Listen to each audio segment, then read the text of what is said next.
बिस्मिल्लाहिर्रहमानिर्रहीम। आज हमारा अन्यूरॉन 6.2 में क्वेश्चन नंबर 8 है। इसमें कह रहा है 5 boxes occupy a space of 750 centimetre cube, how much space will be required for 180 such boxes. तो हमारे पास क्वेश्चन में ये कह रहा है कि हमारे पास बॉक्सेस है, ठीक है। 5 बॉक्सेस है, वो कितना जगह कवर करता है, इतनी जगह कवर करता है 750 centimetre cube.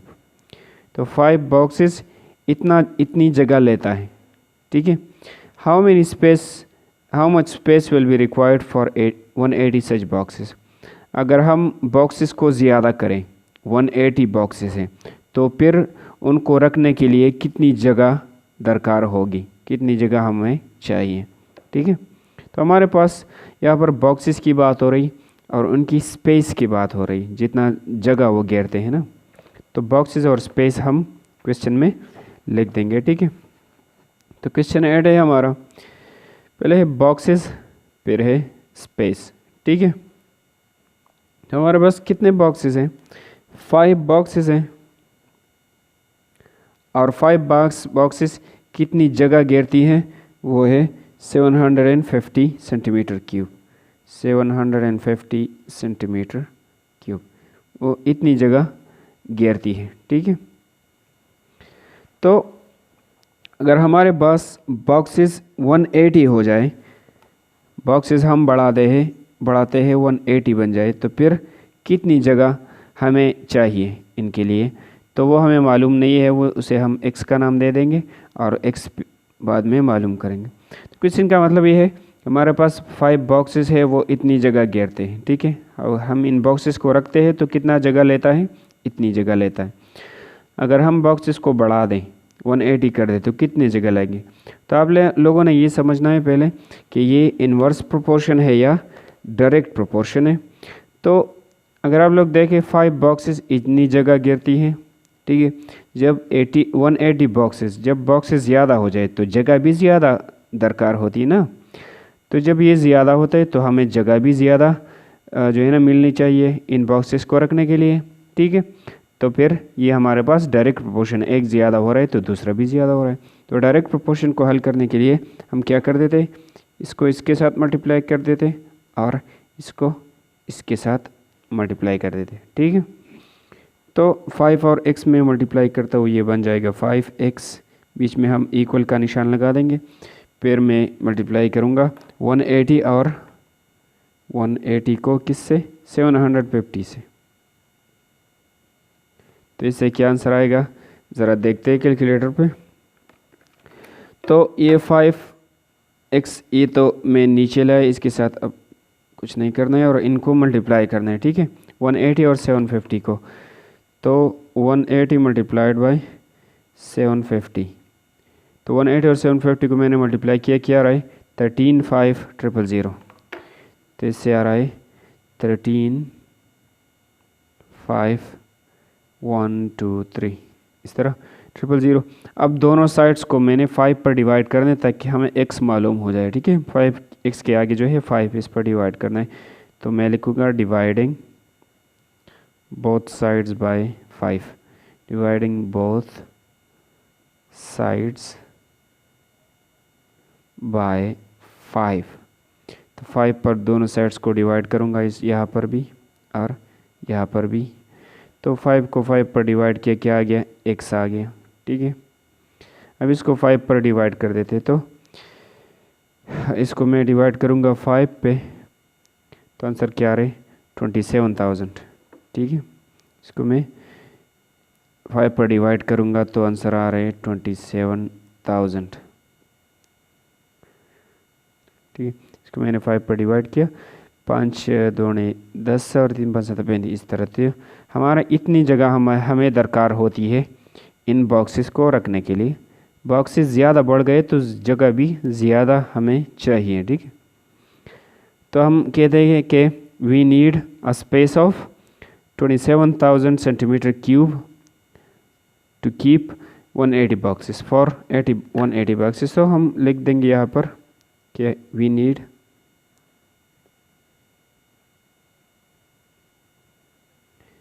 Space of 27,000 centimeter cube for 180 boxes। 180 boxes को रखने के लिए हमें कितनी जगह चाहिए? 27,000 सेंटीमीटर क्यूब जगह चाहिए। ठीक है, ये स्पेस है तो ये 3 डायमेंशनल में है। ठीक है, क्यूब लगा दिए। अब हमारे पास है क्वेश्चन नंबर 9। इसमें कह रहा है if 8 workers can do a job in 16 days, how many workers will it take to do the job in 32 days. ठीक है, हमारे पास जो है ना मज़दूर है, 8 वर्कर्स है, 8 मज़दूर हैं। वो एक जॉब को, वो एक काम को 16 दिन में 16 दिन में कंप्लीट कर सकते हैं। ठीक है, तो how many workers will it take to do the job in 32 days. ठीक है, जब हमारे पास दिन बढ़ जाए, 32 दिन बढ़ जाए, तो इसके लिए कितने आदमी फिर लगेंगे। ठीक है, तो पहले हमारे पास कितने दिन थे? 16 दिन थे, तो आदमी कितने थे? 8। फिर हमारे पास दिन कितने हो गए? 32, तो आदमी अब कितने होने चाहिए? तो वो हम मालूम करेंगे। ठीक है, तो हमारे पास यहाँ पर वर्कर्स की बात हो रही है और डेज की बात हो रही है, तो हम इन दोनों को लिख देंगे। तो मैंने पहले लिखा हुआ है वर्कर्स और फिर है डेज। ठीक है, इसके साथ इस तरह इस लगा दें। तो पहले कितने वर्कर्स थे? 8 वर्कर्स थे। ठीक है, पहले 8 वर्कर्स थे और काम को कितने दिनों में कंप्लीट कर सकते थे? 16 डेज़ में। तो 8 वर्कर्स थे और 16 डेज़ में काम को कंप्लीट कर सकते थे। अब जब हमारे पास डेज़ जो है 32 हो जाए, ये डेज़ अगर हम 32 कर दे, तो डेज़ के नीचे आप लोग क्या लगा दें? 32। तो फिर आदमी कितने दरकार होंगे? तो आदमी हमें मालूम नहीं है, तो हम क्या लगा देंगे? एक्स लगाएंगे। ठीक है, अब हमने ये जाननी है कि ये इन्वर्स प्रोपोर्शन है या डायरेक्ट प्रोपोर्शन है। ठीक है, फिर इसके बाद इसे हम सॉल्व करेंगे। तो अगर हम देखें तो 8 वर्कर्स हैं, तो एक जॉब को 16 डेज़ में कंप्लीट करते हैं। ठीक है, जब डेज़ हमारे पास ज़्यादा है तो फिर हम क्या करेंगे? फॉर एग्ज़ाम्पल मैं एक घर बनाता हूँ। ठीक है, मेरे पास 16 डेज़ है, तो मैं ज़्यादा लोगों को काम पर लगाऊंगा ताकि काम जल्दी मुकम्मल हो जाए, क्योंकि मेरे पास डेज़ जो है ना वो थोड़े हैं, जो है ना less number of days I have that. So मेरे पास वर्कर्स ज़्यादा होने चाहिए कि काम जल्दी कंप्लीट हो जाए। जब मेरे पास बहुत ज़्यादा दिन है तो फिर मेरे पास जो है ना ज़्यादा वर्कर्स की ज़रूरत नहीं है। ठीक है, क्योंकि वो मज़दूरी भी ज़्यादा लेंगे और इतना ख़र्चा कौन उठा सकता है। ठीक है, तो जब दिन ज़्यादा है तो इतने वर्कर्स की ज़रूरत नहीं है, वर्कर्स पर कम लगेंगे। जब मेरे पास दिन कम है तो फिर वर्कर्स ज़्यादा होने चाहिए। जब दिन बढ़ गए तो वर्कर्स कम होनी चाहिए। तो ये हमारे पास इन्वर्स प्रोपोर्शन है। जब दिन बढ़ जाते हैं, नंबर ऑफ़ डेज़ बढ़ जाते हैं, 32 डेज़ है मेरे पास। ठीक है, 1 महीना और 2 दिन है मेरे पास, तो फिर मुझे ज़्यादा वर्कर्स की ज़रूरत नहीं है, वर्कर्स कम लगेंगे। तो ये बढ़ गया और ये कम हो गया, तो इस तरह के प्रोपोर्शन को हम कहते हैं इन्वर्स प्रोपोर्शन। ठीक है, तो इन्वर्स प्रोपोर्शन को सॉल्व करने का तरीका यही है कि हम इसको इसके साथ मल्टीप्लाई करें और इसको इसके साथ मल्टीप्लाई करें। ठीक है, और बीच में इक्वल लिखना है। तो x और 32 हम मल्टीप्लाई कर देते हैं। x और 32 को जब मल्टीप्लाई हो जाए तो इससे आता है 32x। ठीक है, 32 और x मल्टीप्लाई हुए 32x आ गया। फिर बीच में इक्वल लिखना है। फिर 8 और 16 हमने मल्टीप्लाई करना है, 8 और 16। तो 32x ये तो मैं नीचे ले आऊँगा। ठीक है, इन दोनों का आप लोग मल्टीप्लाई करें। 8 2 16, 16 2 16 मल्टीप्लाइड बाई 8, तो ये क्या रहे? 128। तो 16 मल्टीप्लाइड बाई 8 ये आ रहा है 128। ठीक है, अब दोनों साइड्स को किस नंबर पे डिवाइड करेंगे? 32 पर डिवाइड करना है। ठीक है, तो मैं कहूँगा कि dividing both sides by 32, dividing both sides by 32। तो इस साइड को मैं 32 पर डिवाइड करूँगा और इस साइड को भी 32 पर डिवाइड करूँगा, तो 32 के साथ कैंसिल हो जाएगा, हमारे पास x आ जाएगा। और इसको आप लोग 32 पे डिवाइड करो, 128 डिवाइडेड बाय 32, तो हमारे पास क्या आ रहा है 4 आंसर आ रहा है। तो हमें फिर 4 आदमियों की ज़रूरत होगी। जब 16 दिन है तो हमें 8 आदमियों की ज़रूरत है, जब दिन ज़्यादा हो गए तो आदमी कम हो गए, ये इन्वर्स प्रोपोर्शन है, तो हमें 4 आदमियों की ज़रूरत होगी। फिर तो हम कह देंगे कि it will take 4 workers to complete the job in 32 days, right. 4 workers की ज़रूरत होगी, 4 वर्कर्स आर रिक्वायर्ड, 4 वर्कर्स की ज़रूरत है। ये इंग्लिश आप ख़ुद के बना सकते हैं। टू कंप्लीट द जॉब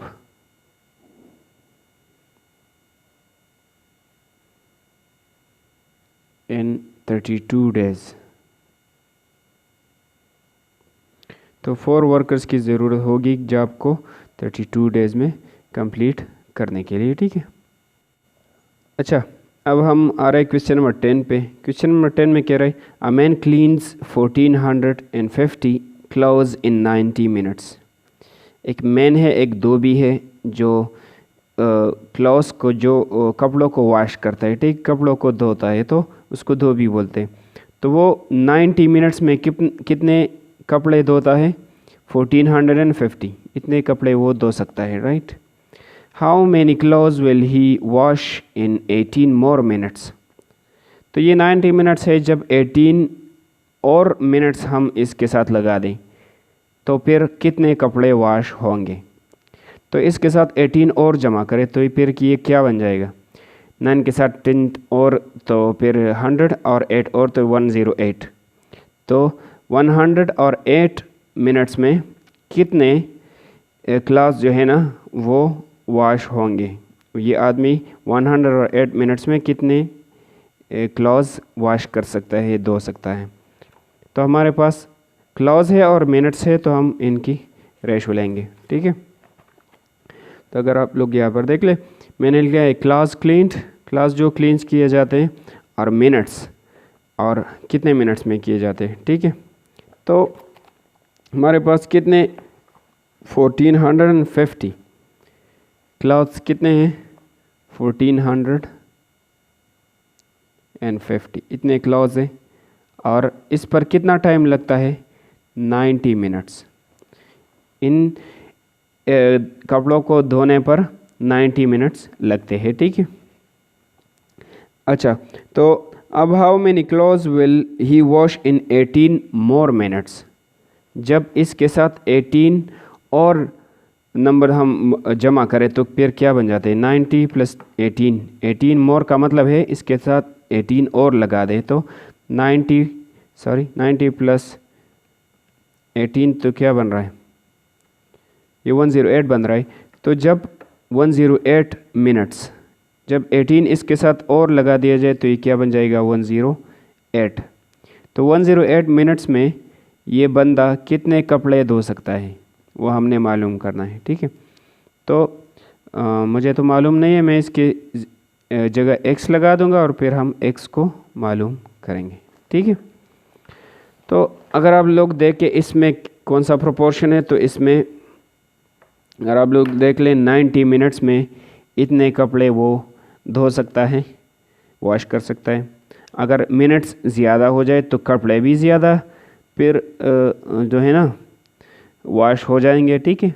जब टाइम ज़्यादा हो तो काम भी ज़्यादा होगा ना, तो एक ज़्यादा हो रहा है तो दूसरा भी ज़्यादा हो रहा है। तो ये डायरेक्ट प्रोपोर्शन, और डायरेक्ट प्रोपोर्शन को हम इस तरह सॉल्व कर देते कि ये वाला इसको इसके साथ मल्टीप्लाई करे और वो वाला इसके साथ। इन्वर्स में इस तरह होता है, ठीक है, और डायरेक्ट में हम इस तरह क्रॉस में करते हैं। बुक में जो तरीक़ा गिवन है वो इस तरह एरोज़ वगैरह लगा के, वो तरीक़ा थोड़ा मुश्किल है, उस पर ध्यान ना दीजिए, ये मैं आसान चीज़ें बता रहा हूँ। तो अब 90 और x को हमने मल्टीप्लाई करना है, 90 और x, सॉरी इसके साथ ज़ीरो लगाना है, 90 और x इस तरह बन गई, मल्टीप्लाई हुए और फिर 108 और 1450 को हमने मल्टीप्लाई करने, ठीक है। अब ये अपने आप ये नीचे ले आए, ठीक है, और इन दोनों का आप लोग मल्टीप्लाई करो 108 इन 1450, 108 क्रॉस 1450, तो हमारा आंसर क्या रहे 156600, 156600 ये आंसर आ रहा है। अब दोनों साइड्स को किस नंबर पर डिवाइड करना है, x के आगे जो है 90 है ना, तो 90 को दोनों साइड्स पर डिवाइड करेंगे, 90 दोनों साइड्स 90 पर दोनों साइड्स डिवाइड करेंगे और x हमें मालूम हो जाएगा। तो डिवाइडिंग बोथ साइड्स बाय